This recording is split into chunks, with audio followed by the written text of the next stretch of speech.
Денеска е благовештение, ден кога мајката Божија ја примила радосната вест од архангелот Гаврил дека ќе биде мајка на Богочовекот Исус Христос. Денес, како што се вели и во Светото писмо и тропарот кој го пееме на празникот, денес е почетокот на спасението на светот.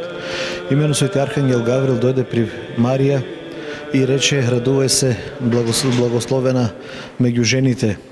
Света Дева го праша архангелот, вели: од каде на мене таков поздрав?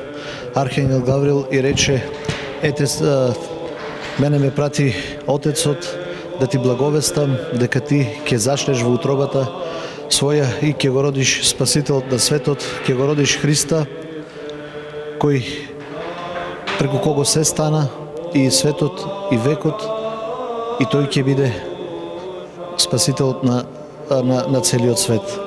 Света Дева го праша како ќе биде тоа кога јас не знам за маж.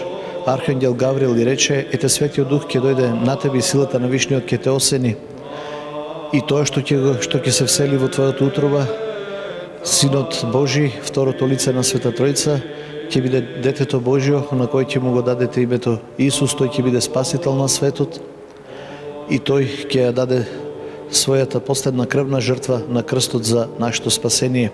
Токму ова блага вест, која впрочем и Богородица беше подготвувана цело време додека беше во Ерусалим, за да ја прими од Бога и да се исполни се она што, како што вели архангел Гаврил, се она што е речено во пророците и во Светото писмо.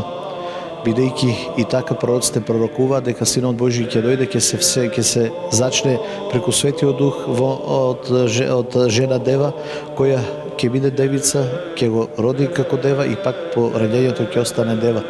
Токму тоа и се случи денес, зачнувањето на Спасителот наш Господ Исус Христос, кој треба да добие човечки образ за нас, луѓето, да не помери со Бога.